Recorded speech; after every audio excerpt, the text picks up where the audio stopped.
Así que hermanos, el día de hoy vamos a estar estudiando circunstancias políticas y religiosas en el tiempo de Jesús. Hemos estado estudiando acerca de la vida de Jesús y hemos visto cómo Jesús respondía a diferentes situaciones. Hemos estado viendo cómo Jesús lidiaba contra diversas dificultades, cómo Jesús trataba a las personas, cómo Jesús se conducía. Y esa es parte de lo que nosotros queremos hacer, porque nosotros queremos ser verdaderos cristianos. Y para ser verdaderos cristianos tenemos que saber cómo era Cristo, cómo Cristo actuaba ante diferentes situaciones, para así nosotros poder actuar de la misma manera. Así que hermanos, vamos a ver cómo Jesús lidió con los grupos religiosos de ese momento, cómo Jesús supo combatir, por decirlo así, la falsedad, si es que podemos llamarle falsedad que había o qué era lo que estos grupos tenían, y enfrentándolo y ver nosotros, hermanos, como hoy en día también tenemos esa misma dificultad, porque sin duda alguna siempre han existido diversos grupos religiosos, siempre han existido diversas personas con creencias que piensan que las cosas están bien, pero al someterlo a la palabra de Dios nos damos cuenta que no es así. Entonces vamos a ver cómo Jesús lidia con esa circunstancia y también cómo Jesús lidió, hermano, con la política de su tiempo. Cómo Jesús actuó ante el gobierno, ante el imperio que estaba en ese momento, y ver cómo nosotros podemos también aprender de ello. Quiero comenzar, hermanos, con estas palabras. Más que una cita, recuerdo las palabras que me dijo mi profesor de sociología en la universidad. Mi profesor decía a él que el ser humano se encuentra en dificultades cuando su vida la gobiernan temas como la política y la religión. Dice que ambas cosas son dañinas para el hombre. Ambas cosas controlan y ambas cosas detienen el crecimiento de los pueblos. El profesor decía que la religión, ¿en qué sentido dominaba al hombre? En que no dejaba que el hombre fuera como él quería ser. La religión lo limitaba a hacer las cosas que la misma religión determinaba, y no dejaban que el hombre viviera, que el hombre fuera como él quisiera. Decía que la política no es que era mala, sino que las personas por lo general cuando llegaban a cargos públicos optaban por hacerlo mal. Pero lo peor, dice él, no es estar en ese punto, sino ser las personas que hablan de estos temas, ser las personas que discuten por religión, ser las personas que discuten por política, y fue un pensamiento que él implantó en muchos de mis compañeros. Recuerdo en una ocasión que yo quería predicarle justamente a una compañera que estaba ahí, y ella incluyó un tema más. Ella dice, no, mira, no vamos a hablar de eso, dice, porque lo que es en religión, en política y en fútbol, dice, nunca nadie se pone de acuerdo. Siempre cada quien tiene su idea, siempre cada quien tiene su punto, y nunca nadie pierde, todos tienen la razón. Entonces, pero realmente nosotros, hermanos, vamos a ver hoy cómo Jesús sí lidió con estas cosas, y vamos a ver de que sí puede tener la razón una persona, de que sí hay una religión que puede tener la razón, pero nosotros decir cuántas de tantas que hay, cuántas religiones hay en el mundo. Y si nos pusiéramos a enumerarla, hermanos, nos estaríamos aquí toda la mañana. Así que, hermanos, vamos a comenzar con los objetivos que tenemos en esta mañana. Tenemos 3 objetivos. El primero es conocer más de cerca los grupos religiosos y políticos en la época de Jesús. Porque nosotros conocemos algunos de ellos, conocemos de que el Imperio Romano estaba ahí, pero vamos a tratar de ver estructura, cómo estos grupos se conducían y qué era lo que ellos hacían. También vamos a ver, hermanos, las circunstancias positivas y negativas de estos grupos. Vamos a ver si estas personas hacían cosas buenas o si hacían cosas malas. Y así, hermanos, poder nosotros determinar cómo ver lo positivo en lo negativo y cómo combatir cuando nos encontremos en situaciones adversas. Y tercero, hermanos, ver la forma en la cual Jesús lidió con los grupos tanto religiosos como políticos de su tiempo. Porque sin duda alguna, Jesús era Dios, Jesús estuvo en la tierra, pero Él tuvo que lidiar con este tipo de personas, con este tipo de políticos, por decirlo así. Vamos a comenzar, hermano. Dice, los grupos religiosos en el tiempo de Jesús. Tenemos lo que eran los fariseos, grupo conocido por muchos de nosotros. Tenemos lo que eran los saduceos, grupo muy fuerte también de ese tiempo de Jesús. Tenemos lo que eran los esenios, un grupo que muy poco conocemos de ellos en realidad. Y tenemos también parte de lo que son los celotes, que más que un grupo religioso, era un grupo de judíos que se oponían al Imperio Romano, que ellos querían buscar la liberación. Y estas personas esperaban también un Mesías revolucionario, un Mesías que se opusiera al imperio. Y también están los herodianos, pero ellos más que un grupo religioso eran simpatizantes del rey Herodes, que más adelante vamos a ver cómo este rey influye en los relatos bíblicos, influye en la vida de Jesús o del ministerio de lo que es el Evangelio. Así que, hermanos, estos grupos religiosos, vea que en el tiempo de Jesús eran más escasos que en el tiempo de nosotros. En el tiempo ahora de nosotros hay la luz del mundo, tenemos testigos de Jehová, tenemos mormones, tenemos adventistas, tenemos bautistas, infinidad. Mire que la lucha de nosotros va a ser más grande todavía. Jesús solo tuvo que lidiar, mire, con 4 grupos religiosos, pero recordando que estos grupos eran en el pueblo de Palestina, en el pueblo de donde Jesús ministraba, donde Jesús predicaba su palabra. Ya los gentiles tenían otras creencias, ellos creían en otros dioses, pero vamos a enfocarnos en esta parte. Así que, hermanos, vamos a comenzar hablando y vamos a tocar únicamente 2 de ellos. Dado por el tiempo, no nos va a ajustar. O sea, vamos a tratar de ahondar en los 2 más importantes, en los 2 que Jesús tuvo más conflicto con ellos, y eran lo que son los fariseos y los saduceos. Vamos a comenzar con los fariseos. Y quiero preguntar, ¿qué nosotros conocemos de los fariseos? ¿Qué viene a su mente cuando usted escucha la palabra fariseo? Hermano Cristian, ¿viene a su mente cuando usted escucha fariseo? ¿Qué viene a su mente? Vea, práctica de lo que ellos decían era contraria a la ley. Como dice el hermano, mire, fariseo significa apartado o separado. Tenían ellos dificultades, hemos llegado nosotros a la conclusión, según los comentarios, de que ellos tenían doble moral. Me quedo con lo que el hermano dice, doble moral. Entonces, pero vea lo que dice un historiador contemporáneo al tiempo de estas personas. Porque nosotros tenemos una óptica en este momento, y la óptica que nosotros tenemos es la de la Biblia. Todos nuestros comentarios los hacemos de acuerdo a lo que la Biblia nos enseña, cómo eran estos fariseos. Pero vea lo que decía Flavio Josefo, un historiador contemporáneo del tiempo de estos fariseos. Dice que eran intérpretes eruditos de la ley, que gozaban de gran estima e influencia en el pueblo, y destacaba su buen espíritu colectivo, su sobriedad y abstinencia y su afinidad a lo razonable. Mire la definición que este hombre hace de lo que nosotros llamamos sepulcro blanqueado. Ellos dicen que gozan de gran estima. A lo que nosotros decimos que hacían las cosas hipócritamente, la gente veía, mire, que ellos destacaban su buen espíritu colectivo. Entonces vemos nosotros que la religión, hermanos, tiene varios puntos de vista. Y aquí es donde vamos a empezar nuestro análisis. Porque nosotros, al ver los fariseos, ¿cómo los llamamos? ¿Qué sabemos nosotros de ellos? Pero vea la gente de afuera, que este historiador no es cristiano, era una persona normal así, pero vea él cómo lo llama. Y es la percepción que él está teniendo de estas personas. Así nosotros que decimos, muchas personas que dicen cuando ven una iglesia que se llena, cuando ven una iglesia que las personas ayudan, que en la comunidad esa iglesia se destaca, que hace obras de beneficencia, que hace muchas actividades, que dicen las personas, mira, esa iglesia dice está bendecida por Dios, esa iglesia está bien, pero porque están viendo una parte de la historia. Muchos dicen que parte de ese comentario que él hace es porque tenía cierta afinidad con ellos, pero por lo general los escritos de él se basan en eso, de que son muy objetivos en realidad y que no tienen imparcialidad hacia apoyar la historia bíblica o hacia apoyar algún grupo religioso.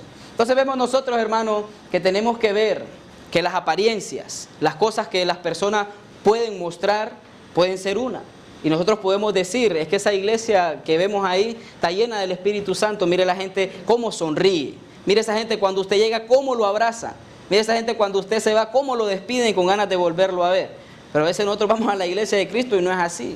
Entonces esa iglesia, decimos nosotros, no tiene el Espíritu. No, es que en la iglesia de Cristo son muy toscos, son muy secos, dirían otras personas, son muy frívolos. En fin, muchas definiciones acerca del corazón de los cristianos, de la iglesia del Señor. Pero vemos en realidad, hermanos, que vamos a ver cosas que dónde se basa una verdadera religión, y en el caso de nosotros como cristianos, dónde está nuestro fundamento. Vea lo que creían los fariseos. Vamos a hablar un poco de lo que ellos pensaban, de lo que ellos tenían como normas o dogmas en su tiempo. Dice que ellos creían que el hombre tiene la responsabilidad de realizar su propia elección entre el bien y el mal. Mire, ellos decían que el hombre tiene libre albedrío. El hombre dice tiene la responsabilidad de hacer lo bueno o hacer lo malo. Entonces, vamos avanzando. Dice que creían en la inmortalidad del alma, en la resurrección corporal, en la existencia de espíritus y ángeles. Mire, ellos, hasta ahorita nosotros vamos viendo cómo estas personas qué era lo que ellos estaban creyendo, y pienso que ustedes ya van como haciendo la comparación con nosotros. ¿Creemos nosotros en la resurrección del cuerpo? ¿Creemos nosotros en los ángeles y en espíritu? Entonces vamos viendo de que no es tanta la diferencia que esta gente tenía. Dice que ellos creían en la recompensa y en los castigos en el mundo de ultratumba, que sería el mundo de los espíritus. Dice que pensaban que las almas de los malvados quedaban apresadas debajo de la tierra, en tanto que la de los justos revivirían en cuerpos nuevos.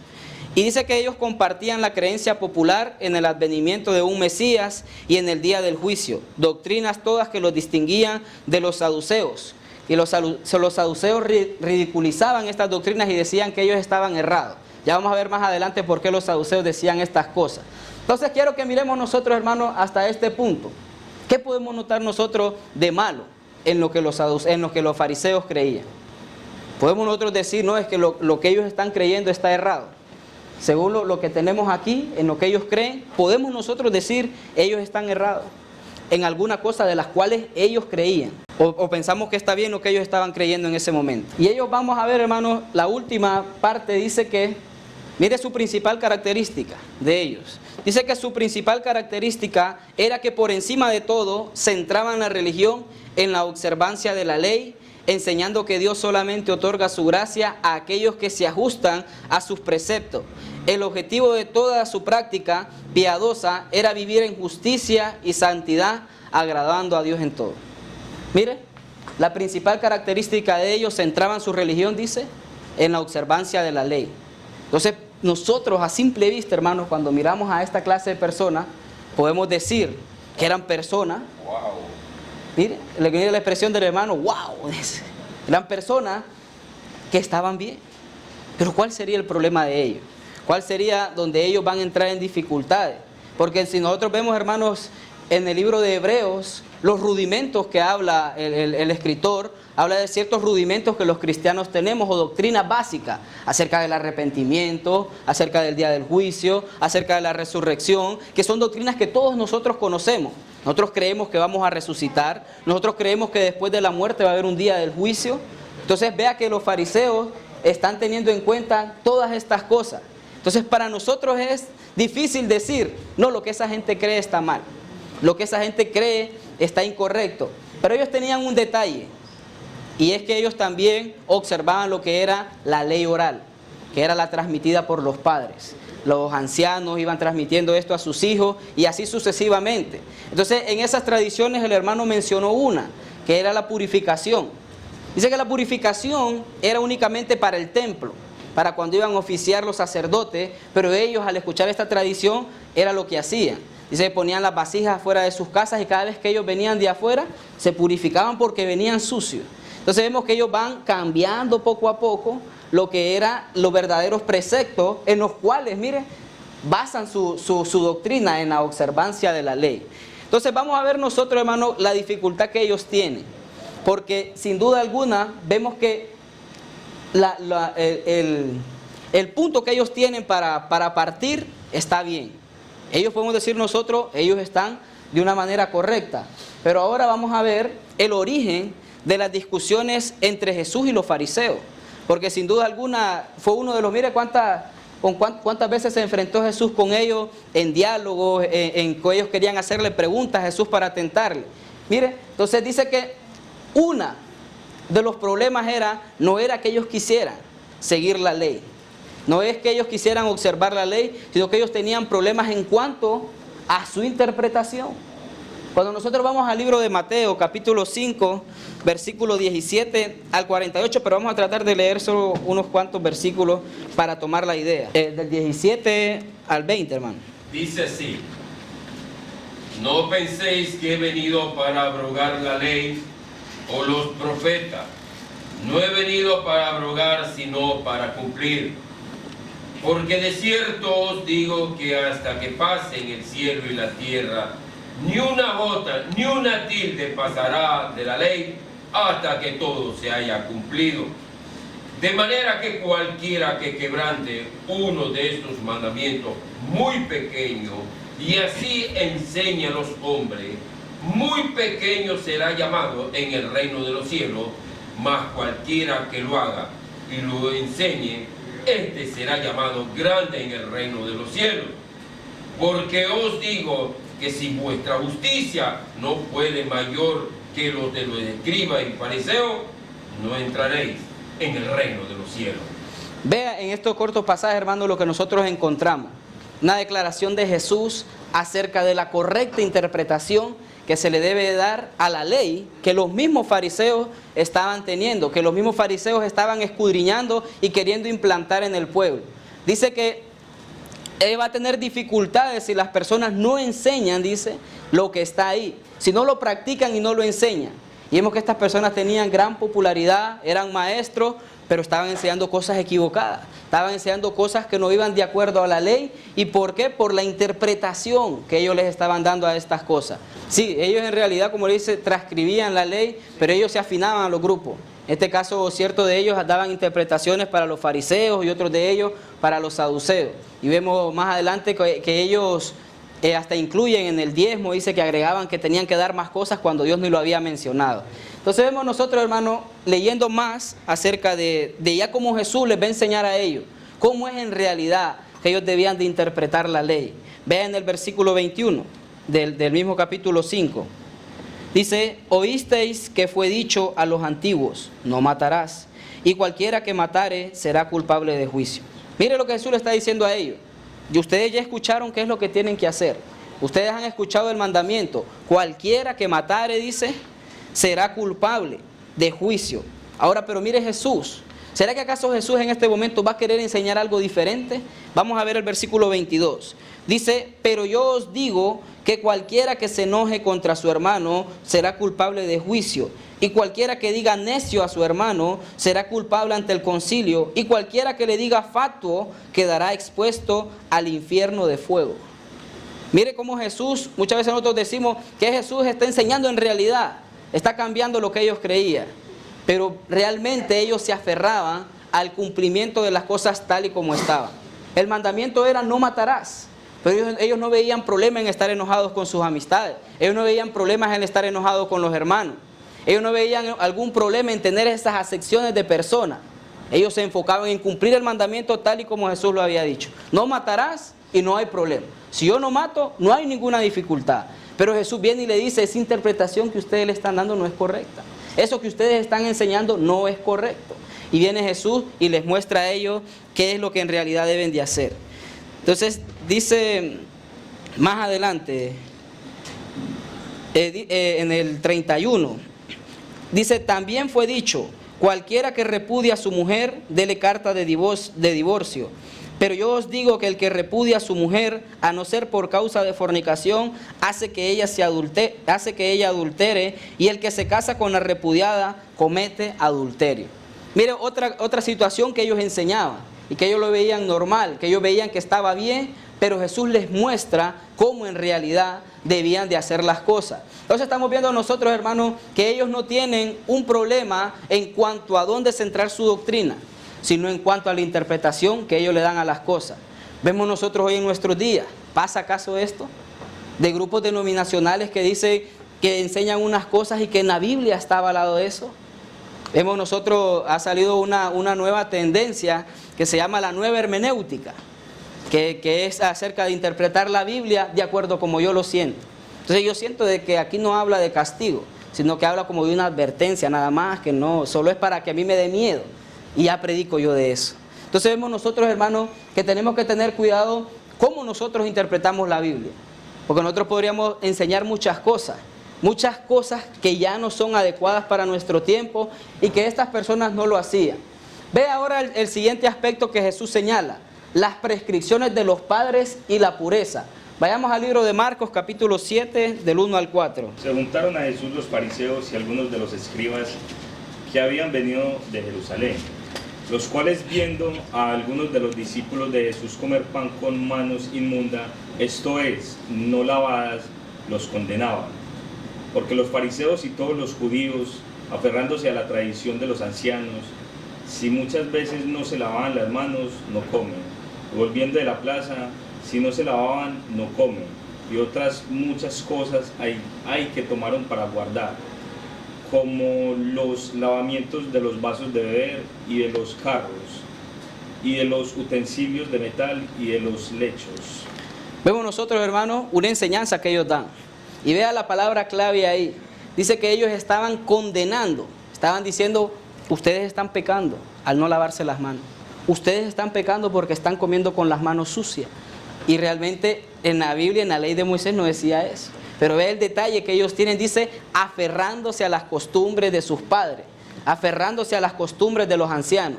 Vemos nosotros que hoy en día también, hermanos, esa es una dificultad. Yo no sé cuántos de nosotros crecimos en la iglesia de Cristo. ¿Cuántos de nosotros crecimos que nuestros padres tenían otras creencias? Vaya, por lo general, una de las cosas que más cuesta, hermano, es cuando nosotros le predicamos a una persona que toda su vida le han enseñado el catolicismo. Una persona que toda su vida sus padres le han inculcado estas cosas, y cuando nosotros les mostramos de que la Biblia enseña de que no debemos de hacer ciertas prácticas que ellos tienen, ellos dicen, no, está bien, eso dice, pero mi padre me enseñó así. Y se aferran a esas cosas, cosas que los fariseos también estaban haciendo. Entonces vemos esa dificultad. Y es muy latente, hermanos, como les digo, estas cosas que los fariseos hacían. Como decía nuestro hermano en la clase de varones, los tiempos han cambiado, las circunstancias son otras. Pero en realidad, como el hombre se conduce, nosotros podemos decir que cómo estas personas se conducían. Muchos de hoy en día se conducen de esta manera, sin importar el paso de los años. Entonces, pero el problema, como le digo, está en que ellos condenaban. Y ellos decían, esto es así porque la ley nos enseña, las costumbres de nuestros padres nos enseñan estas cosas. Entonces vemos nosotros, hermanos, que estos fariseos cuestionaron a Jesús acerca de muchas cosas. Lo cuestionaron acerca de la autoridad que tenía para perdonar pecados. ¿Quién es este? Dice que aún los pecados perdona. También de la comunión de Jesús con los pecadores, el caso cuando Leví, Jesús llamó a Mateo, a Leví, y dice, ¿por qué vuestro maestro come con los pecadores? Le reclamaban a él. Tocaron temas acerca del ayuno, acerca del sábado, que ellos eran estrictos en ese día. En ese día ellos no permitían ni que hubieran sanación, no permitían ni que se hiciera misericordia en ese día por cómo ellos lo interpretaban. Hasta acusaron a los discípulos de Jesús por cortar espigas con las manos. Dice, porque están haciendo eso si hoy es día de reposo. Pero el mandamiento era que ellos no podían usar hoz, ellos no podían usar una herramienta para cortar, pero en ese momento ellos lo hicieron así y no era pecado en realidad. También ellos cuestionaban y pedían a Jesús milagros, discutían con Jesús acerca del divorcio y acerca del impuesto. Muchas veces ellos quisieron tentar a Jesús y más adelante vamos a ver cómo Jesús, con esa tentación que ellos llevaron, cómo Jesús nos deja la enseñanza para nosotros hoy en día. Así que, hermanos, eso es lo que nosotros podemos hablar de los fariseos. Hemos visto nosotros cuál fue el problema de ellos. Realmente ellos estaban queriendo adorar a Dios. Mire, dice que ellos se centraban en que por encima de todo la religión hiciera la observancia de la ley, enseñando que Dios solamente otorga su gracia a aquellos que se ajustan a sus preceptos. Entonces ellos eran radicales en esa parte. Pero vamos ahora a encontrarnos con el siguiente grupo, que son los saduceos, también conocidos como los justos. Eso significa el nombre de ellos. Y vemos que, ¿dicieron? Perfecto. Sí, entonces vemos que este grupo dice que bajo el dominio de los romanos y de Herodes, la política dependía en gran parte de los saduceos. Los sumos sacerdotes de este periodo pertenecían a este partido. Entonces nosotros podemos ver que los saduceos, a diferencia de los fariseos, tienen otras costumbres y vamos a ver más adelante cómo ellos hacen estas cosas. Pero vea que ellos sí son personas que están más allegadas a lo que es la política, personas que controlan también parte de la adoración, porque dice que ellos administraban lo que era el sumo sacerdote, que ya en el tiempo de Jesús es muy difícil identificar si ellos realmente seguían o no la ley que Dios había puesto acerca del sacerdocio, que era de Aarón, de los hijos de Aarón, de la descendencia de la tribu de Leví, pero ya para este tiempo era muy difícil. Dice que relativamente son poco numerosos comparado con los fariseos. Gracias a su elevada instrucción y su riqueza, los saduceos eran muy influyentes y acaparaban altas funciones públicas. Lo que dice este mismo historiador. Estas personas estaban por encima. Estas personas tenían cargos muy destacados. Dice que dominaban el Sanedrín. ¿Qué era el Sanedrín, hermano? ¿Qué era ese famoso Sanedrín? Era un conjunto de personas, de 70 personas, unos dicen que 72, en los cuales ellos dictaban normas y decidían cuestiones acerca del pueblo. Y vea que este grupo dominaba el Sanedrín. Este grupo tenía mucha influencia en ese grupo. Dice que constituían un partido opuesto a los fariseos. Y vamos a ver por qué ellos eran opuestos a los fariseos y lo encontramos aquí. Dice que ellos se limitaban únicamente a los escritos de la Torá, es decir, el Pentateuco, los primeros 5 libros de la Biblia: Génesis, Éxodo, Levítico, Números y Deuteronomio. Entonces, debido a que ellos, hermanos, se limitan solo a esto, ellos no están tomando en cuenta ni los salmos, ellos no están tomando en cuenta los escritos de los profetas, ellos no están tomando en cuenta ningún libro sapiencial de los que tenemos en el Antiguo Testamento, y están limitando todas sus interpretaciones, todo lo que ellos enseñan a ciertos escritos de la Biblia, en ese caso de la Torá. Dice que ellos rechazaban la tradición oral, a diferencia de los fariseos, que ellos la aceptaban y la tomaban como que era ley. Dice que toda doctrina posterior a los escritos de la Torá. Ellos niegan, mire, la resurrección de los muertos, ellos niegan la existencia de ángeles y demonios, y ellos niegan la predestinación. Ahí están igual que los fariseos. Ellos creen de que el hombre es capaz de tomar sus decisiones y que por eso él va a responder en un futuro. Pero vea que es un grupo totalmente contrario a los fariseos. Entonces podemos decir nosotros, pero si ambos están estudiando la ley, porque ellos claudican entre esos pensamientos, porque unos están enseñando una cosa y porque otros enseñan cosas diferentes. Y es ahí donde vamos nosotros el punto, hermano, y el origen de tanta religión, el origen de tanta iglesias, como le llaman ellos, pero que en realidad la Biblia la llama como sectas, es porque parte de la interpretación de que el hombre le da a la Biblia es como ellos hacen sus normas y cómo ellos se rigen. Pero nosotros, hermanos, esa es la tarea que nos hemos dado, de buscar qué es lo que Jesús enseña, qué es lo que Jesús hacía, qué es lo que Jesús quiere que los cristianos hagan. Y por eso nos diferenciamos en parte de los demás grupos religiosos. Vamos a ver, hermano, ahora menciones de los saduceos. Tenemos menos menciones de ellos, pero igual en cierto momento le causaron problemas a Jesús. Dice que tanto fariseos y saduceos fueron ante Juan el Bautista. Cuando Juan estaba bautizando, ellos llegaban y escuchaban y se nutrían de esas nuevas cosas que estaban escuchando. Y recordamos la famosa frase que Juan el Bautista cita para estas personas que estaban ahí: generación de víbora. Mire, un profeta de Dios, ¿cómo llama a los grupos religiosos de ese momento? Pero nosotros vamos a tener cuidado, hermano, no vamos a ir a andar diciéndole a las personas generaciones de víbora. No. Dice que también se unieron para demandar una señal del cielo a Jesús. Y vea esto, dice que tentaron a Jesús con preguntas. Vea que las preguntas que ellos hacían eran en torno a la religión que ellos pensaban. Le dice: maestro, le dice, una mujer, dice, tuvo 5 maridos, le dice. En el cielo, le dice, ¿con cuál de ellos ha de estar? Le dice. Y están preguntándole cosas que ni ellos mismos creían, porque ellos no creían en la resurrección. Entonces, ¿por qué están preguntando cosas acerca del cielo? Entonces, vea que esa dificultad, y Jesús les plantea de que en el cielo ni se casan, ni se dan en casamiento, y no hay esas cosas. Entonces vemos nosotros, hermanos, ya a manera de conclusión, viendo estos dos grupos religiosos, viendo las cosas positivas que ellos tenían, que era querer centrarse en un solo escrito. Nosotros también tenemos que tomar eso, que nuestra única fuente de inspiración sea la Biblia, que nuestra única manera de interpretación sea la Biblia. ¿Qué enseña Jesús, hermano, acerca de los grupos religiosos? ¿Qué creen ustedes que Jesús enseñó acerca de esos grupos religiosos?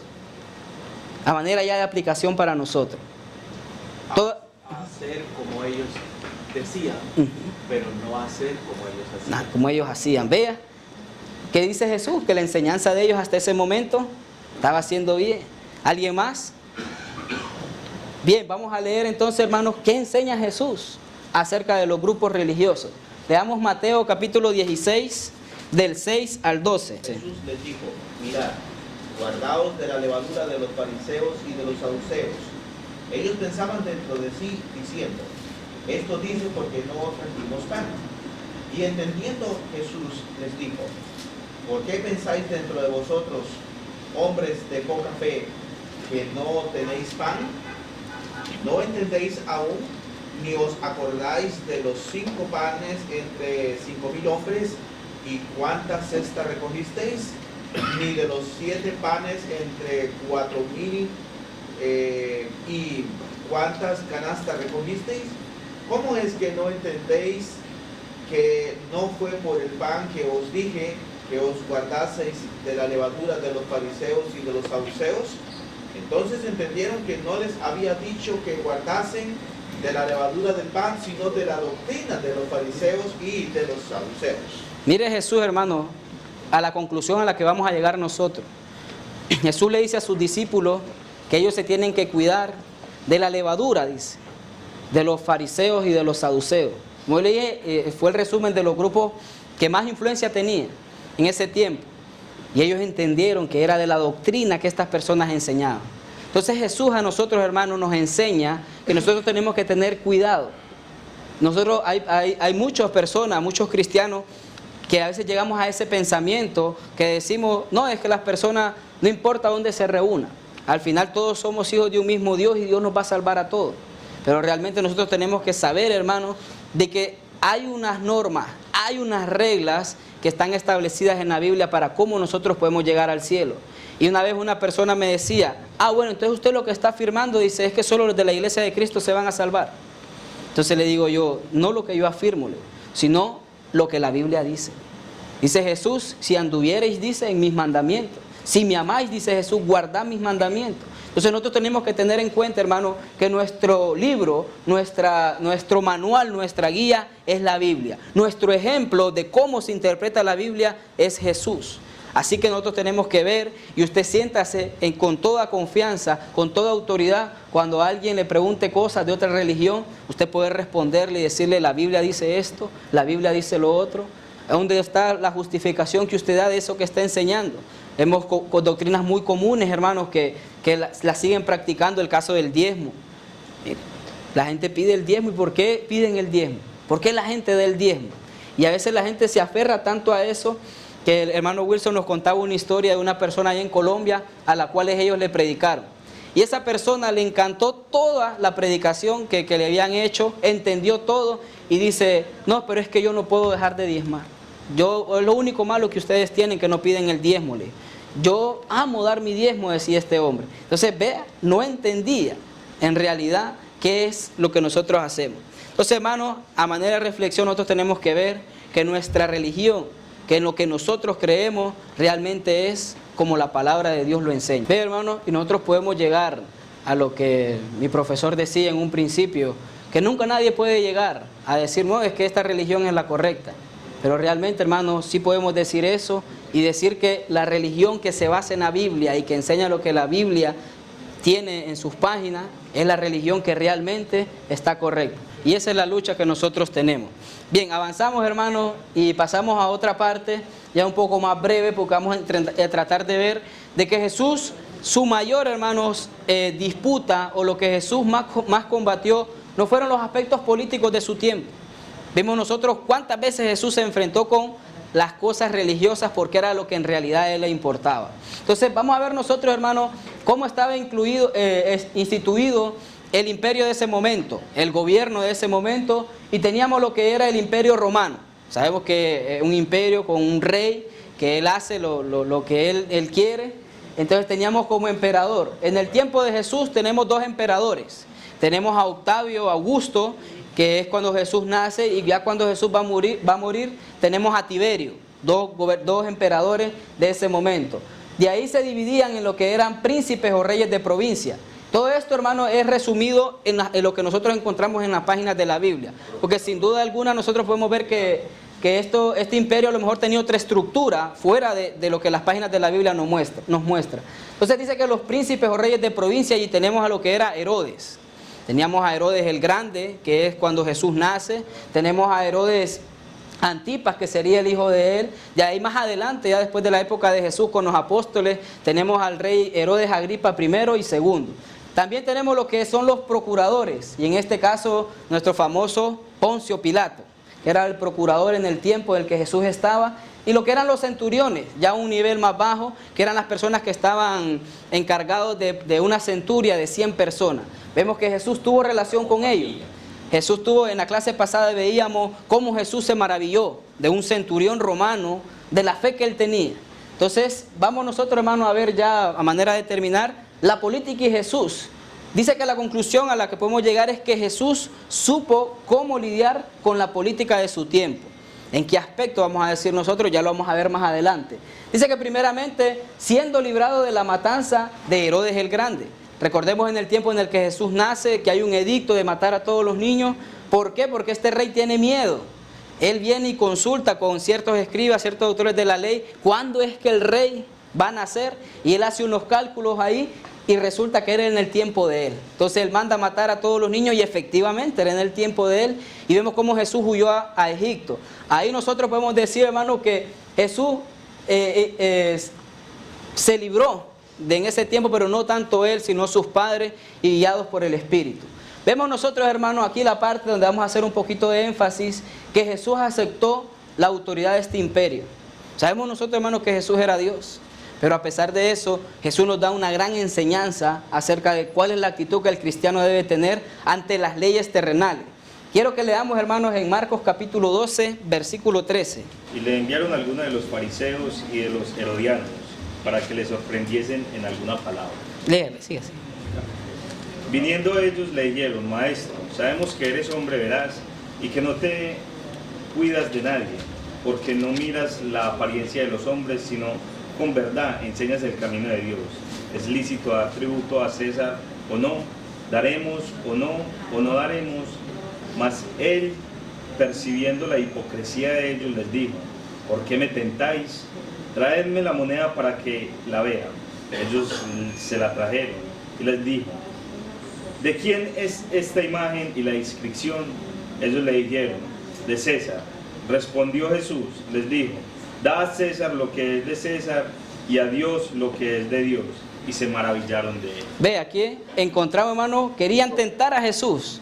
Los mismos herodianos, personas que eran seguidores de Herodes, dice que estas personas lo que más hacían era evitar se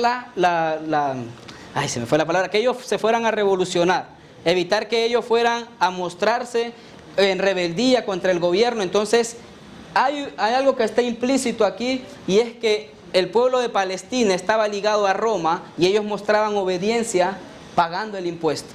Esto mostraba la sujeción que estos pueblos tenían al pagar los impuestos. Y vea lo que le preguntan a Jesús. ¿Es lícito, dice, dar impuestos? ¿Debemos o no debemos pagar impuestos?